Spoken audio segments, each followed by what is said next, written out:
joined now from Pakistan by Taimur Jhagra, former Provincial Minister for Health and Finance under Khyber Pakhtunkhwa, under Prime Minister Imran Khan's government at the time. Good evening to you. So Imran Khan has been released on bail.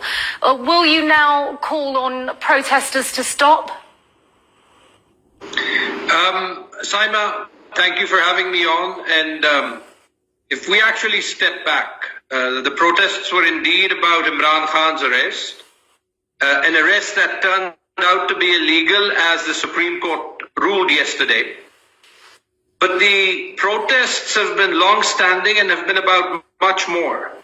They've been about the electoral process in Pakistan being subverted, and a history in Pakistan where whenever a prime minister is thrown out of power, he is typically sidelined from the political process and has to serve his time out. Imran Khan is the first political leader not to accept that issues of the law get him. He's paid a very heavy price. The Pakistani nation and the Pakistani economy has paid a very heavy price, because the entire nation has suffered as this illegitimate government has gone on from blunder to blunder. And okay, let's talk about the protesters and what we've seen unfold over the last few days. I think while there may have been some sympathy for demonstrations and protests, as Shirin Mazari came on Sky News and called for sit-ins, that's not actually what we've seen unfold. We've seen a lot of people attacking public property, which you're talking about Pakistan's flailing economy. That's really not going to help the average Pakistani, is it? No, it's not. Neither is everything that I've said. We're 150 days into caretaker governments without any whiff of elections. If you had this in UK, you would have protests that were much worse. It's not something you can imagine. It's something that has happened in our history, but is not something that the people are willing to take anymore. However, having said what you said, I'm no one to condone the violence, right? Any destruction of state property has to be looked at. But what I can tell you, and I saw this firsthand in Peshawar, we had people instigating my supporters in front of me, trying to pull me to be part of the mob that was damaging state property. And when my supporters challenged the gentleman who was doing so, he turned out to be a government functionary. I'm not one for conspiracy theory personally, but this is something I've seen with my own eyes.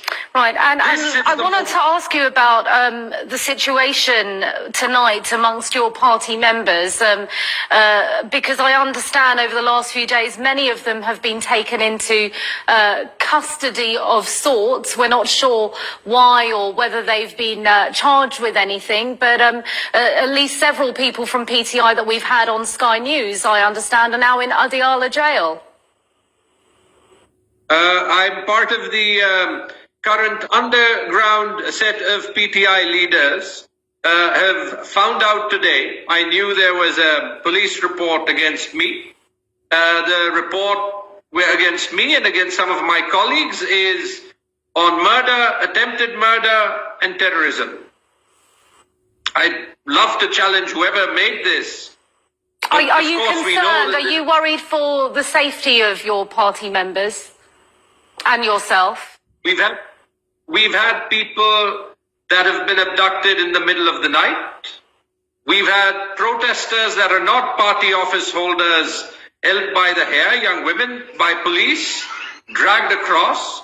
Today, my workers, their houses were raided. When they were not there, their brothers, their cousins were abducted. This is in a province where we've taken pride on how much we've changed the police force, because PTI has been in government for the last 10 years. But Pakistan has just descended very rapidly. And it's actually, for one thing, for the government's fear of elections, because as tradition would have it, having pushed Imran Khan out, he should not be accepted back. as a legitimate stakeholder in our politics.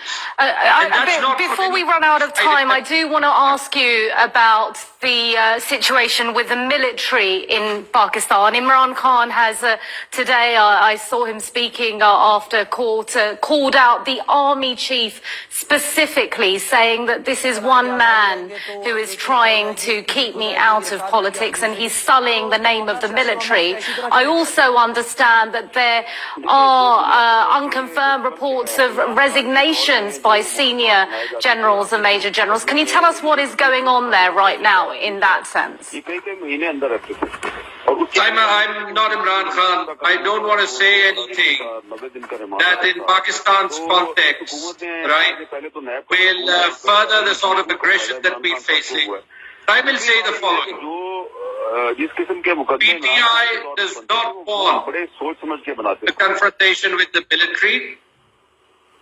For us, I think it is important as an institution to support the military, given Pakistan's context, right?